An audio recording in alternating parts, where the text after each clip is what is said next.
grateful that you've joined us.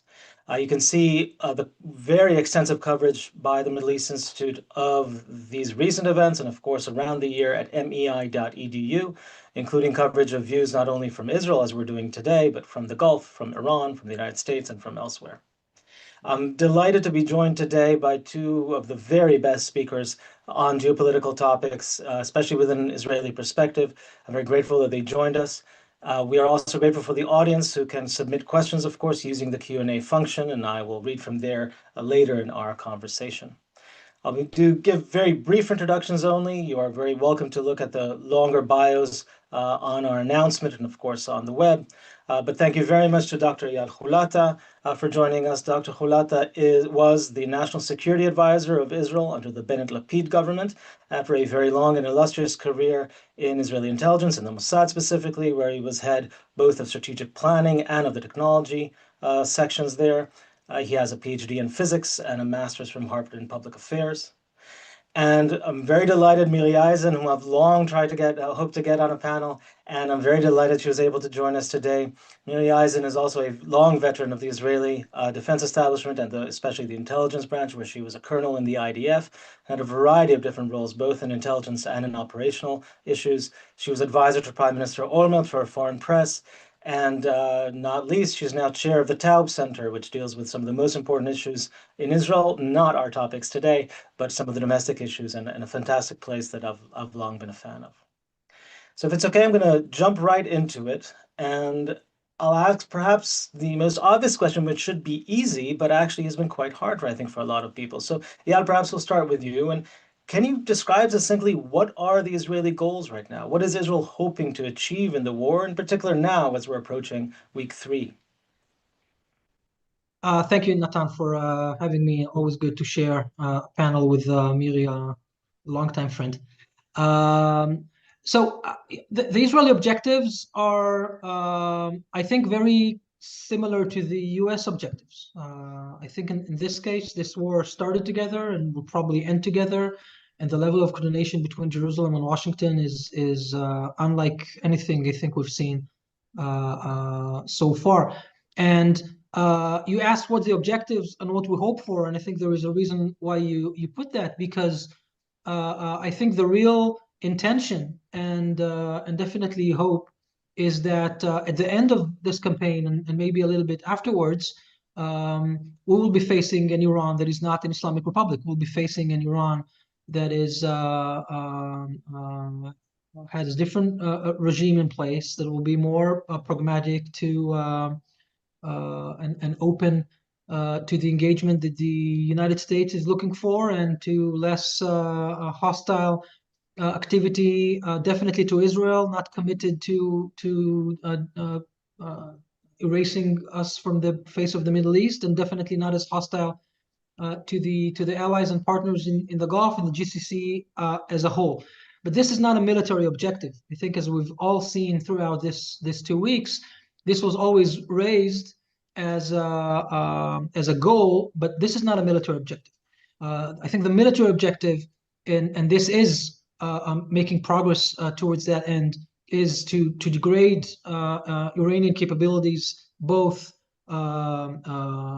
the governance capabilities, definitely the military capabilities, both existing ones and the entire supply chain from their industrial base all the way to deployment on various fronts. There is division of labor between the US and Israel how to deal with this. We focus more on missiles, the US focus more on Navy, and there's also a geographical region, but these are the military objectives in it, to degrade Iranian leadership capabilities, and eventually this needs to provide the conditions that would allow, once the people continue to protest, and as they surely will, to create conditions for something like this to succeed.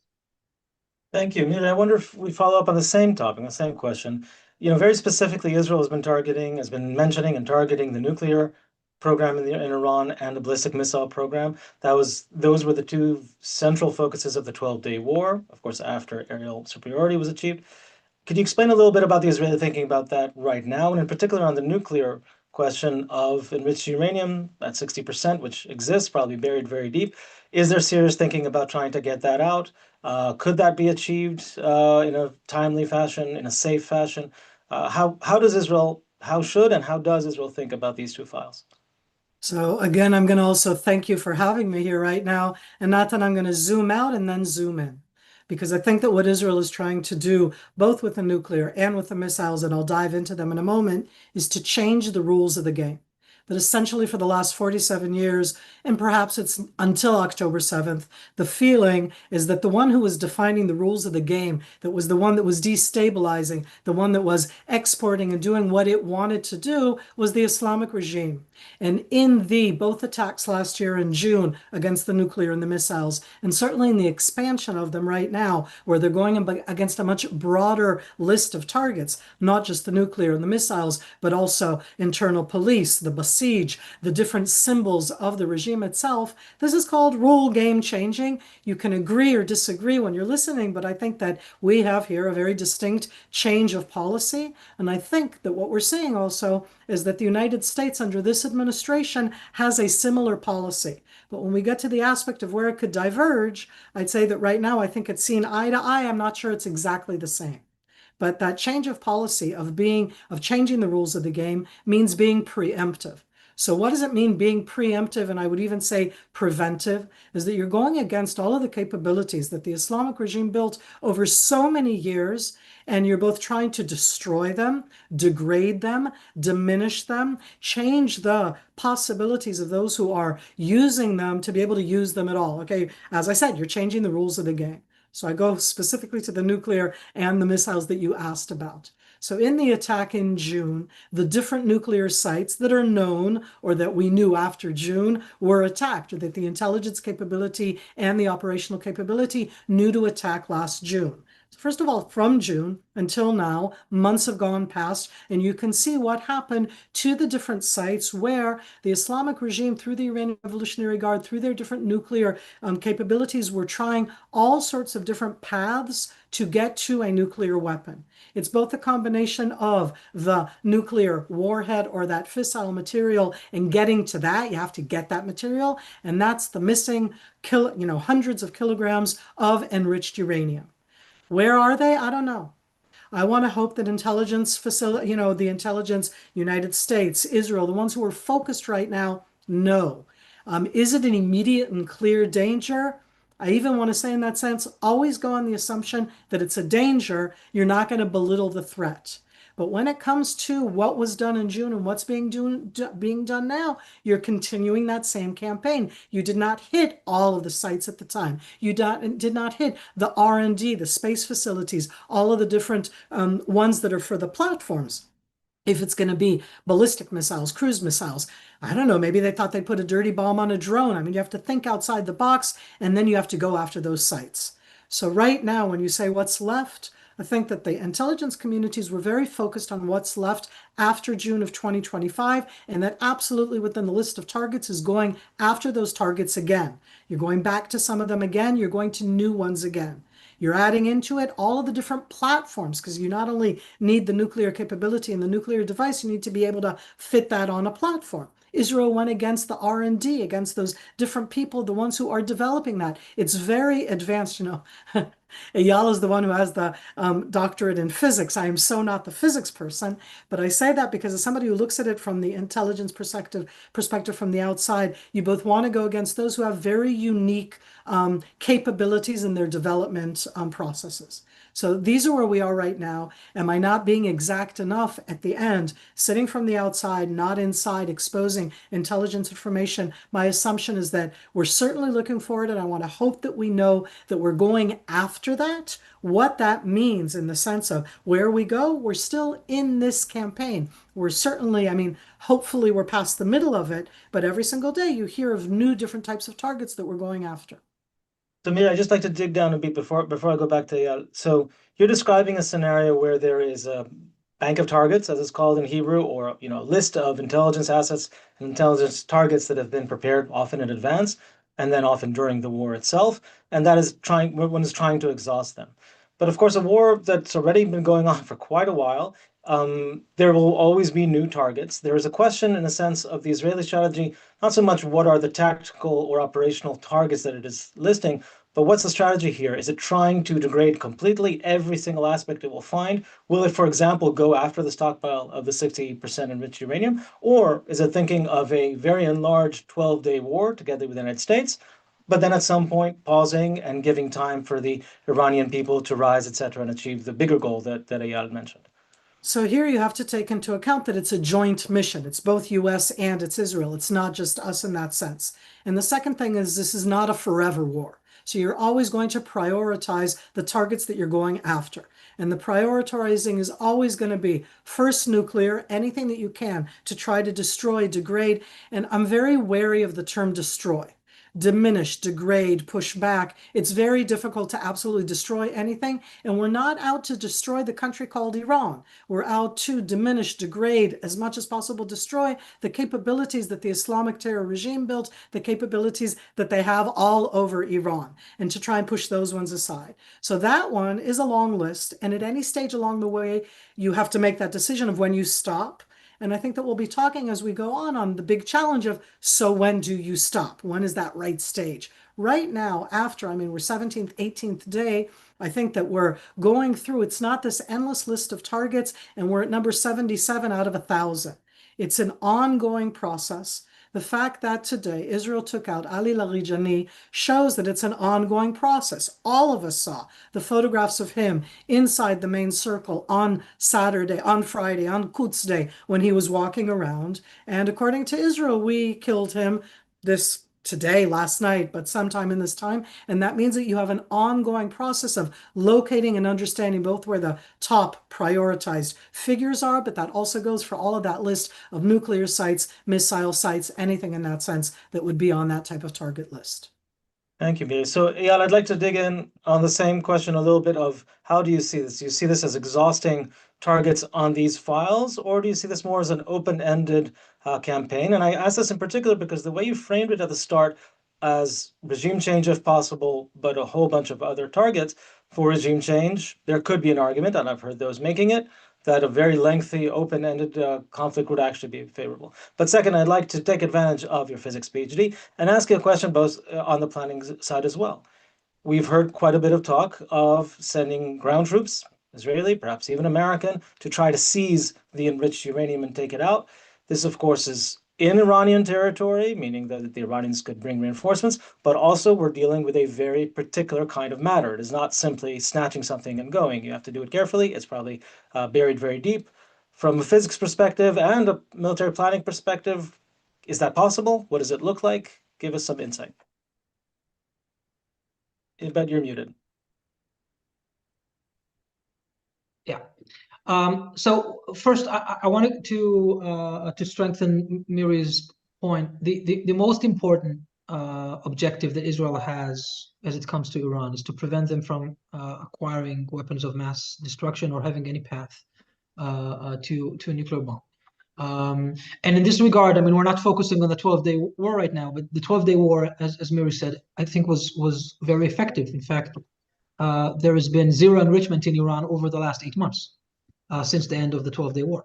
This hasn't been the case in Iran since 2006, when Iran violated the Paris Accord almost 20 years ago. So this is very significant. But the stockpile of the material is one of the things, I think the most important thing. There are others, of course, but the most important thing that was probably not possible to deal with it from an air raid back in the 12-day war. And it's probably the case right now as well. So there is the physics aspect, as you put it. It's from a physics perspective, there's not much to talk about. Iran has accumulated those the gas, the enriched hexafluoride in containers. Each container is probably able to hold a few dozens of kilograms of the material, and they put them separately, and this makes it safe. In that regard, there is no safety issue associated with this being a fissile material. There's also, by the way, not a lot of biological hazards should this open. If such a container breaks, then the hexafluoride evaporates into gas, and there's not of inherent risk in it. I mean, no one should breathe it, but this isn't the case. It's not like it's not poison. So the main question is operational. Can someone get into those tunnels? Presumably that we know where they are, and I think we do. Maybe not for all of them. We probably know for most of them. They are covered in rubble, so we need to get there and to take it out and to do this safely. And as I've said on other occasions, the more this is debated in the press, the more likely the Iranians will understand that they better figure out how to defend those areas to prevent the ability of some kind of a commando force to get there. And this will be risky over time. So that's to that. If this ends and there is no solution to this enriched uranium stockpile, then that's a problem. This was a problem at the end of the 12-day war. But Iran refrained from doing anything, I think because they were worried of another attack, which now happened. This is the attack they were worried about. By the way, it's devastating, right? They lost their supply and so many others, and they're in shambles. But if they survive this and they still have access to that enriched uranium, that is a problem for the United States, for Israel, for others, and this will need to be dealt with by other means. Okay, so that's on that point. But there was another question you asked me before you took me to the physics. Open-ended, All right. hoping for regime Okay. or illicit permits. So I'll try to be brief. This war, I think, cannot really be open-ended. None of the actors wants it to be open-ended or can hold it open-ended. The Americans definitely want this to end with a clear success outcome. I think at the moment, the Strait of Hormuz is the most pressing problem for the United States. This has global implications, not just on the prices of oil, but on the ability to secure trade and partnership within the region. For the Gulf countries, I think what's important is that Iran cannot retaliate on them once this ends. They would also want to see, I think, regime change, but if this doesn't happen for some reason, they know that they will be the targets again. And from an Israeli perspective, we want them to be as far as possible from reinstituting their capabilities. We spoke about the nuclear, but it's true on the other issues. And I think that this war is going to be confined. How long? Well, first and foremost, it depends on President Trump. When he decides that the war ends, then from an American perspective, it will end. The question is, will the Iranians play along? And I think that at this point, the Iranians have an incentive to keep this dragged because they don't want to be perceived as those who gave up and conceded to American pressure or demands to it. The less leadership they have, I think, makes it more difficult for them to hold and resist the pressure. But of course, there are other voices saying that if they have no strong leader that could make a decision to stop the war, then maybe it will continue to linger on. So if we're running a risk of this extending longer, then would be appreciated.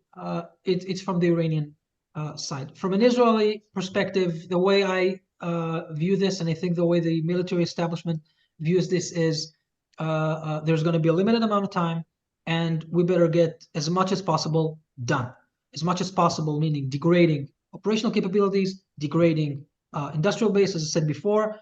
The IDF spokesman said, I think it was yesterday, that Israel has gutted the entire industrial base of their missile production capabilities. I hope it's true. If it's not true, it's probably close to being true. This is significant. The United States have taken out the entire Iranian Navy. That is significant. What will they do on Harg Island? I don't know. What will they do with the Strait of Hormuz? I don't know. But as it comes to what Israel is doing with the time, and Miri spoke about this before, we're continuing to target the infrastructure and operational capabilities, but also the leadership. I think taking out Ali Larijani is significant. I think taking out the commanders of the Basij, the head, the deputy, and several of the high-ranking generals of the Basij is significant, not just symbolically to the people who will know that the people who were responsible for massacring them in the streets of the major cities of Iran 2 months ago are gone. It also means that it will be more difficult for the Basij to repeat that naturally. So this is how I view the aspect of time. From an Israeli perspective, this can end in a matter of days when President Trump reaches a point where he can say it stops. Okay, Miri, before we turn on to the day after, I'd like to dig in a little bit on this, and if you'd share a bit of the dilemmas. So when Israeli establishment thinks, or Israeli public too, think about this equation: long war, short war, what can be gained in each. Um, how do they think of the effects of Israeli and American, but in this case, Israeli actions on what would happen there? Eyal described the Iranian interest right now, of course, which is at the moment at least, prolonged, costly war. They explicitly say so, but also logic would suggest they want this to hurt. If you dare attack us again in this full-on manner, going after our leadership, this must hurt, and therefore it cannot be short and easy. It has to be prolonged. Iran has asymmetric capabilities. It's shown its willingness to use terrorism abroad, but certainly in the Straits of Hormuz and elsewhere. Does this not mean, or more, let me put it in a more nuanced way, what dilemmas does this pose in practice to Israeli planners in thinking about how much to pursue and what to go after? At an extreme, scorched earth would suggest they have very little to lose. They would do one thing. Nothing is at the other extreme, but there's a lot in between. One of the things I think we've lost over the last few years is the term of nuance. It's not all or nothing.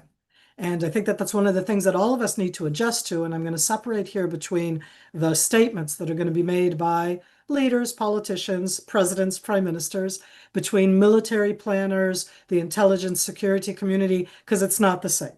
Intelligence, security, military planners look at it through the eyes of effectiveness, your combat effectiveness. Yes, we have almost what I would call absolute air superiority over Iran, which, by the way, is a term that I never get tired of saying, and I'm not supposed to say it with a smile, but at the end, it's like I said the same thing in June. We have absolute air superiority over Iran. Oh my God. But that absolute air superiority doesn't mean, I don't want to do a double negative. Iran still has air defense capabilities. You have to keep that air superiority. You have to use that. So when you're doing that type of planning, you're looking at a lot of different levels. You have to keep the air superiority. You have to take into account human error, unplanned different aspects, okay? You never know what nasty thing will happen that you totally didn't plan because of birds, because of a loose, screw, things that you can't know when you're talking about an immense amount of sorties that Israel has been doing to Iran. They've put out the data, and every time I look at that, I'm always like, we've said that we've attacked 13,000 targets and, like thousands of sorties, and you think of the amount of air vehicles that have gone to Iran come back. So all of that is taken into planning when you say that.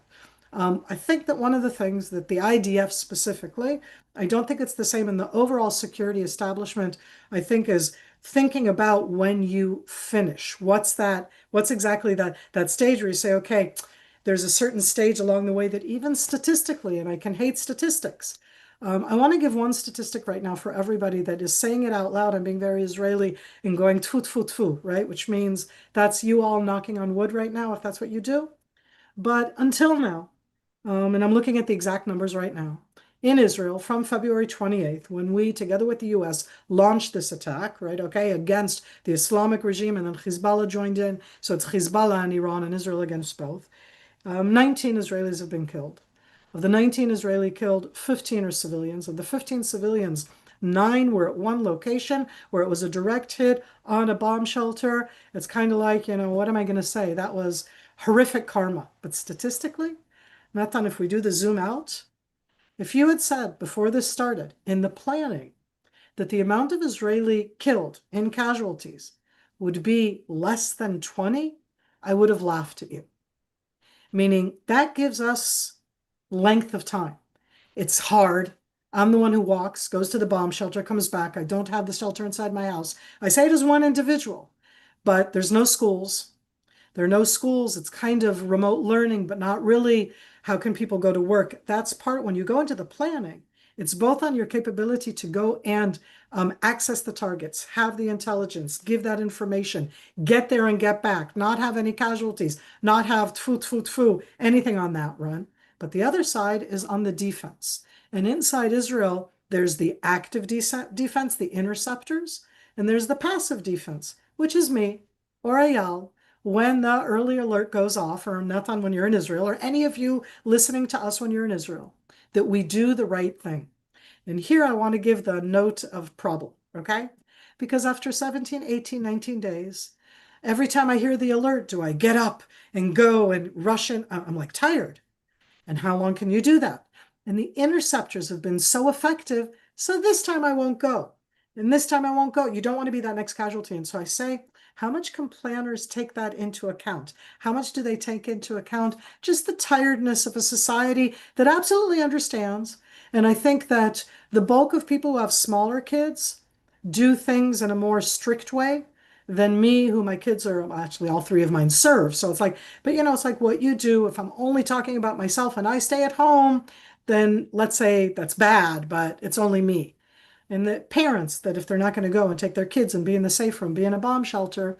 So I know I went all over the place right now, and it's not specifically on the military aspect, but inside overall planning, you have to take that into account. And the last point I'll make for most people who may not be aware of that is that in Israel, the home front is part of the military, meaning that the home front itself has a military unit that utilizes all of the different civilian arms that take care of the different sites that are, it's like the police and the Magen David Adom, the Israeli, Red Cross.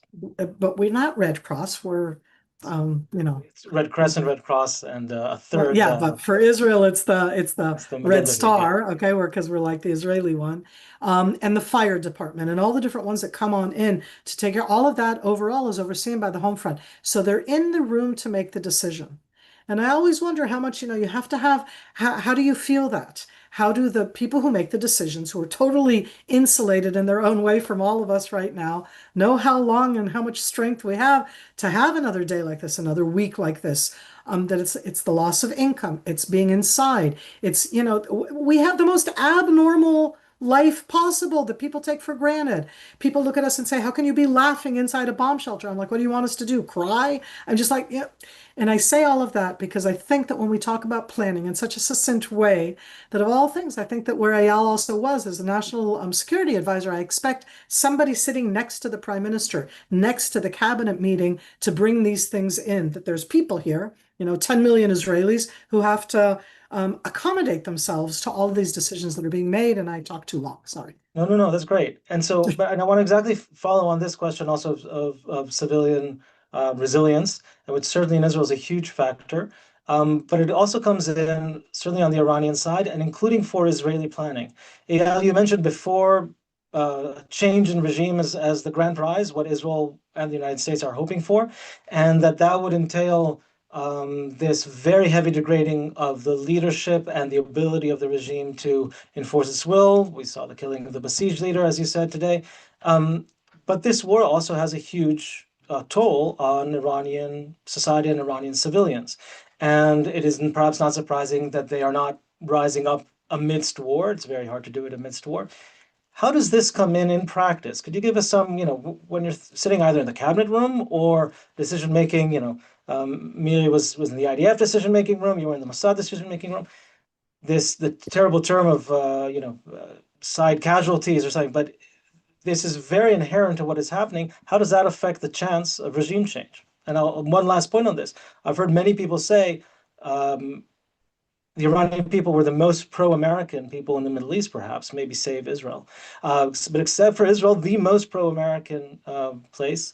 Are you sure they will still be so the day after a long and very difficult war where, yes, the regime is taking many bombs, but so are ordinary Iranians? So first, I can give you answers from the outside. I don't sit in those rooms at the moment, and this is a unique circumstance. Israel has never taken out a leader of a foreign enemy country. I mean, we've taken out heads of terror organizations many times, but this is unique in this regard. Let me start by saying that even when we do so, Israel makes a distinction between the targets and the civilian population around them. I know that Israel is getting a lot of criticism on the number of civilians that are attacked during the wars, this was mostly in Gaza. I follow the numbers in Iran. I think Israel is being relatively precise in what we do. When attack military targets, it's military targets. When we attack within the cities and civilian populations, we use precision ammunition as much as possible. And I think that by and large, the balance is reasonable. I mean, it's not that they're not mistakes. There's this school that was attacked in the first day, probably by an American attack, not by an Israeli attack. Mistakes can happen in any war. So first, from an Israeli perspective, this is always something that we take into consideration, and this is always there as we decide on the targets, select them, and execute them. Now, as for the people, I think I have a pretty good understanding and finger on the pulse of where the people of Iran are. And about 80% of the people in Iran do not support the regime. And this number has been growing over the last several decades. The regime is enjoying the support of a shrinking percentage of the people of Iran, and this is because of the nature of the regime. So, I mean, of course, you could say that the Iranian people is pro-America, pro-West. This does not project itself in the way the country is run, because the Islamic Republic of Iran is probably the most aggressive and hostile country to the United States and to Israel. I don't think that there is any other country in the world that chants death to America, death to Israel, the way that this is done in Iran, and that the leader of the country is saying that himself, at least for the Israeli case. He used to say time and again that by 2040 Israel will not be in the Middle East, and the Israeli country will cease to exist as we know it. So I can relate to that by way of the people, but not by way of the regime. This is why this has become so important. As for the people themselves, as far as I can understand from my communications with Iranians in exile that are in touch with people from within, from what does come out from social media, from contacts of opposition groups, and there are quite many of them, and they are in touch with contacts on the West. They are supportive of this so far. Of course, there are many Iranians who will say otherwise, but I think the basic notion coming out from the major opposition organizations in Iran to the Americans, and they have been doing this and communicating this to Washington way more, by the way, than do to Israel, because of the nature of us being a Jewish state, unfortunately. But what they communicate to Washington is continue. President Trump, you promised us your help. We wanted your help. We welcome this help, because that's the only way we will be able to get our rights back, because as long as this regime continues to suppress us and massacre us in the streets, then there is no hope for anything else. I mean, we can criticize the war, but the fact is that 2 months ago, in 8th, 10th, and 9th, 10th of January, the regime massacred, probably the number that everyone is citing is 32,000 people who were murdered by the regime. I understand the number is above 50,000, and there are scores of thousands of injured people shot directly by the regime. This is what the regime does. This is in no way in comparison to anything that any of the wars that are conducted can make. And I think that the people of Iran recognize that very, very well. I think they know that this is the chance that will happen. Now, will this work? That's a different question. I've been looking at the Q&A beneath. A lot of questions are saying, can I or Miri cite success of a regime change conducted from the air? No, I cannot. Of course not. By the way, I cannot cite a successful regime change coming from the ground either. The American playbook of regime change, in those terms, it's called nation building. I think the success rate in recent decades have been very poor as well. Maybe even worse, because there is something more ambitious when you conquer the country in full and then try to do nation building. Israel is not trying to do nation building in Europe. Israel, and I think the US and President Trump in this is leading this, is to create the condition for the Iranian people to succeed in their protest. They will protest anyway. They have in January. They've been massacred by the regime. If they go at it again, they will fail again, because they will be massacred again. To all of the people in this audience and elsewhere who care about the Iranian people and support their rights for freedom, we just need to recognize that if we support their right to freedom, we need to suppress the ability of the regime to massacre them in large numbers as they did in January. Will this succeed? I do not know. I do not know. But I'm sure. I want to, okay, sorry. I want Please, to Miri, jump in on you. Please, you do. I want to jump in because I want to hone something. And I'm saying it because it's something that I hear so often. I do a lot of media, as does Eyal. We get a lot of questions. And the focus in that sense, when you asked about the people of Iran, and it always comes also from the aspect of targeting, and have you been targeting civilians? And we never target civilians.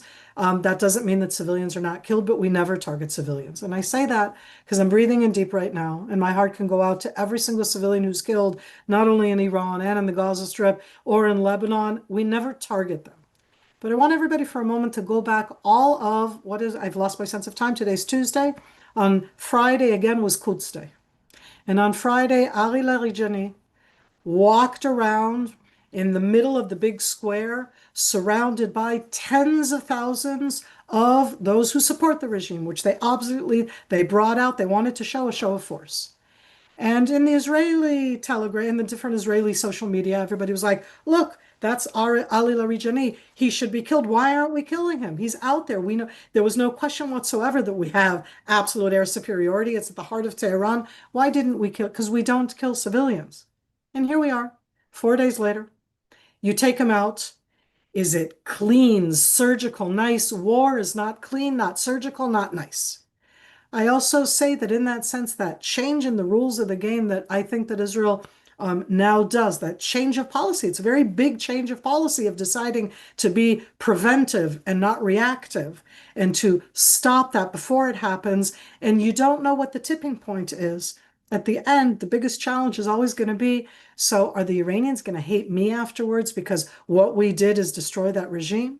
Because the last example that I want to give about regime change is that Israel, in September, October, November of 2024, a year and a half ago, went on in that same changing of the rules of the game, going in the offensive. We went against Hezbollah in Lebanon. We are right now too, but we did it then. And in that, we both killed Hassan Nasrallah, the Secretary General of Hezbollah, but we also did a ground maneuver, okay? And we were very effective. When you talk about intelligence, okay, and the ceasefire that Israel and Hezbollah arrived at on November 27th, 2024, it was all about Hezbollah, Lebanon, south of the Litani. Didn't say anything else in that sense. It was all about Lebanon.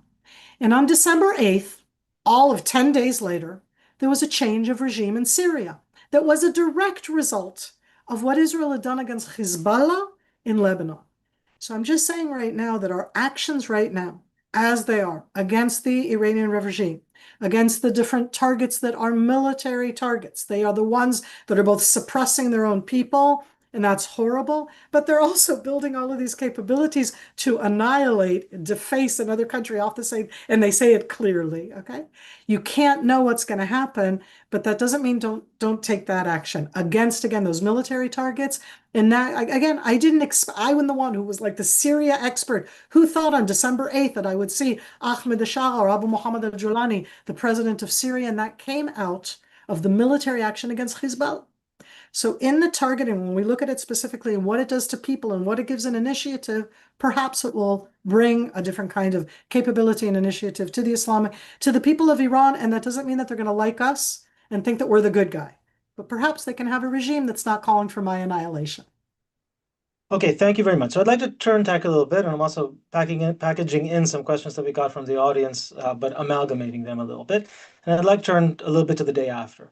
Let's assume that regime change and the full goal of the United States and Israel is not achieved in the short term, perhaps later on, but that likely would take time. Where does that leave Israel and the United States in terms of their strategy, both vis-a-vis Iran? What kind of calculations and dilemmas does Israel face regarding Iran in the day after, assuming regime change takes a while or doesn't happen soon? But secondly, with the countries in the region, we have other panels dealing with them very explicitly with experts from there. But of course, they have taken much fire from Iran. In Israel, there are some who assume that would make them pro-Israeli. There are others who argue exactly the opposite. I'll venture my own opinion. It probably depends where and who and in what.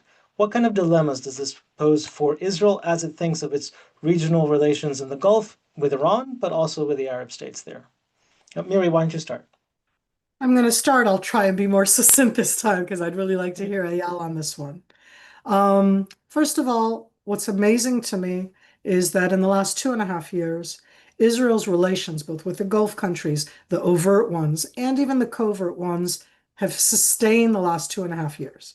Meaning at this stage of this portion of the campaign, because to me, what started on February 28th, and that's in my opinion, is the direct continuation of Hamas's attack from October 7th. This is the same war, it's a different stage within it. And within this stage, when you're getting to the ideology, the supplier of weapons, the one that trained and focused all of that instability throughout. So you say Hezbollah in Lebanon and the Houthis in Yemen and Hezbollah in Iraq. But at the end, I was just reading today about Hezbollah inside Kuwait. And we never talked about Hezbollah in Kuwait, meaning that the capability to have these destabilizing proxy factors as terror organizations that try to destabilize inside the Gulf countries was there as well. It may have been quieter for many years now. For Israelis, it's always been the threat of coming into any of those places because of Iranian operatives in those areas. So I think that the security relationship withstands this war.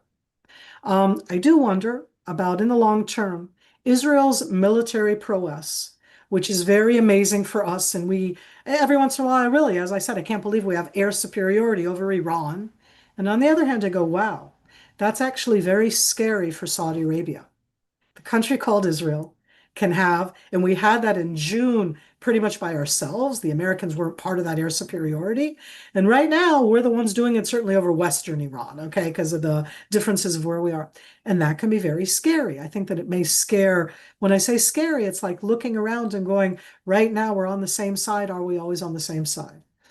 The day after, Iran is still there. All of the Gulf countries are still 20 to 30 kilometers away from Iran on the other side of the Persian Gulf, the Arab Gulf, whichever way you call it. We're not moving anywhere. They're going to have a relationship with that country across the way from them. And I don't see, and I say all of this because I don't expect the regime change to happen immediately. And I still think that the actions that we're taking make a huge difference, that they're very important. I support them, and this isn't about yay war. It's about diminishing and degrading because it exposes also for the Gulf countries that have had horrific last 18 days. Horrific. I have the numbers, and it's unbelievable, and they don't all of the systems that we have. But as I look at that in that sense, even if there isn't regime change, I think that it made very clear that the Islamic regime of Iran, in all of its negotiations and talking, if it's with UAE or Bahrain or Qatar for that matter, let alone Kuwait, Oman, as a negotiator in Saudi Arabia, has shown their true colors. And if I can just add in a regime like the Islamic regime of Iran that had to barefacedly lie, I'm not sure if I said that correctly, okay? But not only did they attack all of those places, and then they came out and they said that either it was Israel who attacked, or it was like, really? That's what you're doing right now? They had said, no, it's actually, we're attacking military bases. No, we're not attacking military bases. It wasn't us at all. It was somebody else. It reminded me of the most low level, and I think that all of the countries around understand that. And that's something which will go with us forward. And I put up again that flag that us being so military challenging, okay, the capabilities that I can be very proud of are also capabilities that I think within the Middle East make everybody breathe in and go, wow, they really have all this power. And I think that we need to be aware of it. I think that you need to be aware that your power can be very scary. Thank you. Eyal, why don't we, if you could continue on this theme, and as Mia put it very well, there's the question of balancing. I've heard you in other contexts talk about exactly this logic of balancing. Do countries now think about how they need to balance with Israel, not just with Iran, if they were thinking of that primarily before? And especially if you can give us a little bit of your thinking about different countries. One size does not probably fit all. How does this work with different countries in the region, Arab countries, but Turkey as well? Yeah. So first, I think that the question of balancing is going to stay with us for a while. This is a little bit 19th century balance of power thinking. Many people thought that in the 20th century, with a few superpowers, this thinking will change because there will be blocks, and this is kind of being degraded. And we see this in the Middle East. I think this is also seen in other places. So of course, the question of balancing is there, especially when countries are not sure who really has their back. And I start with this because I think that the most important factor in this is not necessarily their attitude or feeling with Israel, but it's more their attitude and feeling to the United States. The countries in the Gulf for years have felt that the United States is unpredictable and that their policies are changing from one side to the other. Every time there is a president shift, even from similar parties, right? I mean, Bush and Trump were not the same. Even Trump 1 and Trump 2 are not the same. And of course, comparing to Clinton, Obama, and Biden. And, this is not a history lesson, so I won't go over this, but it is important to view this. Everyone thinks this is about Israel. This is not about Israel, or not all about Israel. And I think that those countries, when they decided to go for the Abrahamic Accord, there was one basic element of it, of normalizing with us, because they thought this was important. But I think a huge part of it was to secure this strengthen and secure the bond with us and with the United States, because they perceive this relationship as ironclad, as I think it is. Now, some people think that it's going to weaken, and definitely Israel and the United States have issues at the moment on the democratic side, and there is a horseshoe. I just saw the letter coming out of the counterterrorism expert that decided to leave. He's not far left, he's far right. He's accusing us as well. Many things we can deal with. This is not for this webinar, I assume, but Natan, we can talk about this in a different one. But even if, when all the dust settles, the relationship between the United States and Israel will continue to be strong and firm. There has never been anything similar to what we're experiencing now. I don't think the United States have ever fought with an ally the way that they do with us at the moment. And I think the establishment in the United States understand the value of this. We haven't been called a model ally for nothing in the strategic defense review. So, and I think that even if this looks very, very polarized at the moment, there are ways to meddle with this, or to assist that over time. This is definitely going to be a centerpiece of Israel's policy in the future. It has to be. New governments and other things associated with it. But let's go back to the Gulf. I think this will still be the primary things that they're asking, because they know that if there is no regime change in Iran, Iran will try to resurrect and to retaliate at them. And they will need a partner. We're talking about countries that were not able to defend themselves. Israel is. Israel is probably the only country in the Middle East that can defend itself. Of course, we're now with the United States, and this is very, very significant. But by and large, no one is fighting our wars. No one is fighting our war in Gaza and Lebanon, Iran being an exception. For them, everything is an exception. So I think this is the centerpiece of this. Another element in it, which I think is important, and it's gonna, we're not gonna hear them say this, and I'm waiting for the webinar that you're doing with the Gulf countries to see how they will address this. But when I talk to people, either officials or close to officials, when they speak only to themselves in private, they know that this was inevitable. What they're experiencing now from Iran is the materialization of a risk or a threat that was there for many, many years. The bombs that attack the UAE, Saudi Arabia, Oman, Qatar, Kuwait, these are not ammunition that was supposed to be fired at Israel and instead was fired at them. These are shorter range weapons that were designed for this purpose, that were designed to take out the oil industry in the Gulf. Why would Iran plan that? And in what conditions will they use it? The Saudis were afraid of this, and the Emiratis were afraid of this for a good reason. And I think that when they look at this deeply, they know that if these capabilities were created and planned, then there would have been circumstances in which they would have been executed. And in many regards, I think they know that it's better that this was done when President Trump is in the White House and Israel is active in this, because they were able to defend themselves pretty well, and they were provided with air defense capabilities that, who knows what will happen with the United States in 10 years and what president will be there. We're all talk about the relationship with Israel. What about the relationship with the Gulf? What happens when the United States feels that it's completely self-sufficient? They don't need energy from the Gulf. The isolationist faction is completely there, or the people who don't like monarchies because they don't treat their people very, very well We know how this turns out with critics on Israel, but we also know how this turned out in the past on criticism in the Saudi Arabia and also in Bahrain. And ask the Emiratis. They know how this can look like as well. So I think that beneath all of this, because they will look at someone to take the blame for it, and Israel will always be there because it's always easy to put it on us. But I think that underneath that, strategically, they know the truth. Iran was their enemy, not because of us. Iran was their enemy because things go back to the Karbala battle and the beginning of the division between Shiite and Sunnis. This is about different things. This is about Gulf hegemony. This is about oil hegemony. And I think that when this settles, we will see when the volume is down, we can sit with them in quiet. We can talk about reasoning. When Israel is more reasonable and pragmatic, because I'm the first one to say this. We have a pretty extreme government ourselves, if anyone hasn't noticed just yet. But this is not who Israel really is. And when this allows to materialize, I think we will see that the roads to normalization might be opened again. And I think this can transform the Middle East for the better.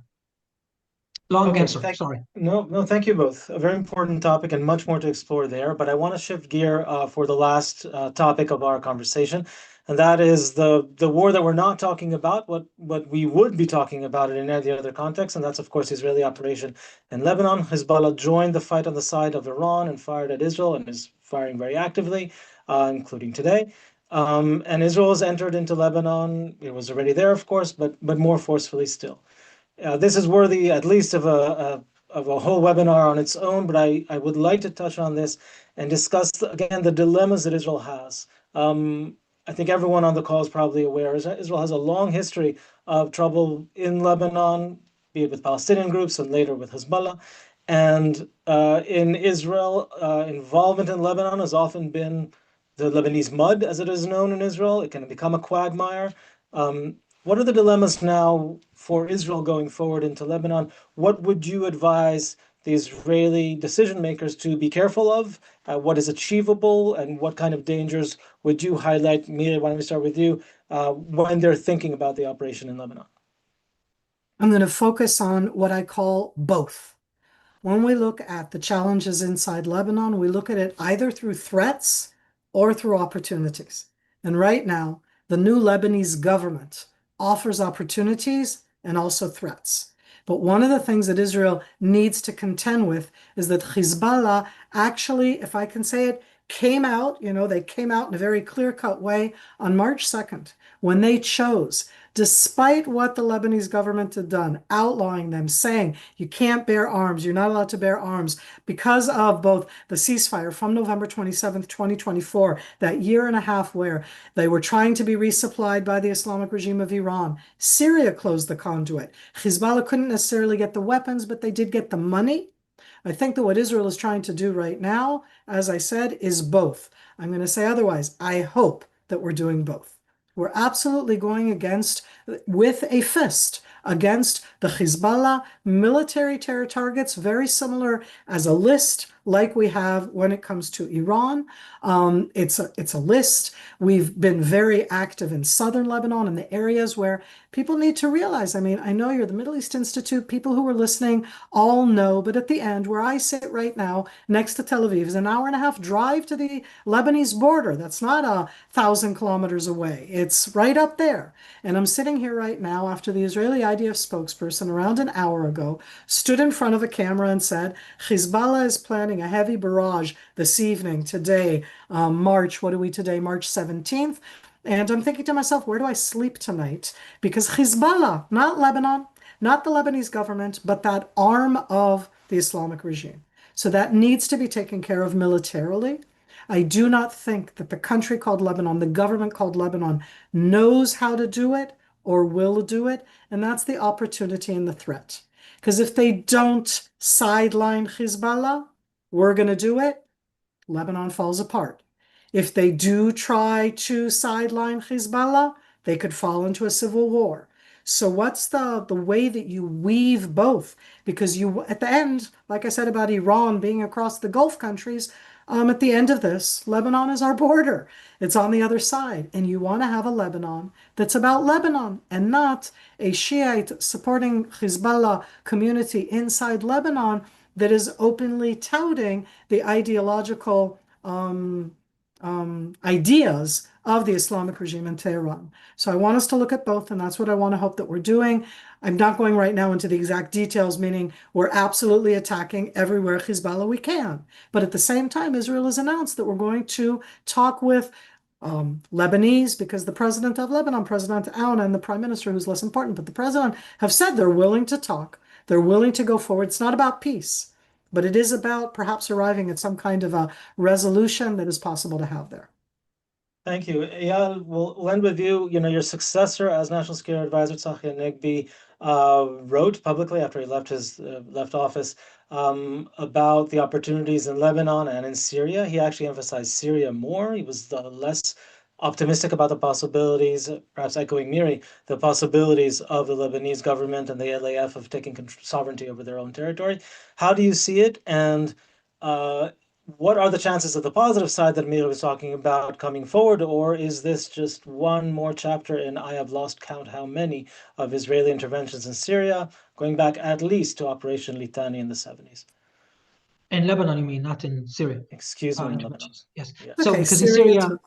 well, not as many. Different. Yes, yes. And for decades, the Syrian border was the most quiet one of all of Israel's border, and under the Assad regime. So, you know, in a sense, when Syria became less stable, the risks for Israel came up. This is for everyone who thinks that Israel is seeking instability of the countries. The fact is that the less stable the countries around us, the more security risks we have, and this is well understood. No, I think what's happening in the north of Israel is indeed interesting, and I agree with things that Miri have said. When President Al-Shara of Syria is more worried about the Iranians than about Israel, that's a good sign. By the way, I think he's right. I think he should know that Israel has really no interest in destabilizing him, but the Iranians will definitely do whatever they can to not only to destabilize, if they could, to take them down and turn them into a Lebanon or into an Iraq. He's standing firm. Not only is he standing firm, he sent his military to his border with Lebanon to signal to Hezbollah, don't mess with me, because if you try to spill this into Syria, I will send my military on you. And he's signaling that he's not afraid of them. And this is, of course, he can do this because Iran is weaker, and Iran cannot provide for Hezbollah, and that cannot deter Syria from doing so. In any other circumstances, Iran would already land in Damascus and make sure that the president of Syria understand what will be the consequences of everything remotely close to this. This is what's happening in the north. Israel is viewing this. Of course, we need to be careful that this does not spill into us, but these dynamics are not bad. Decreased Shiite Iranian influence in Syria and in Lebanon is good. It's good for Israel. I will say it's good for the peoples of Syria and Lebanon. And I don't need to say this because, as Miri said, President Aoun says this. Okay, so he's a Christian.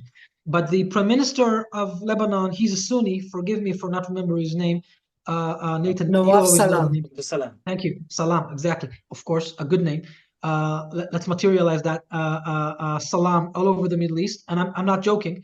When he says that, and he's a Sunni, right? And there is no good track record of love to Israel, but he recognizes that Hezbollah is threatening the national security of Lebanon.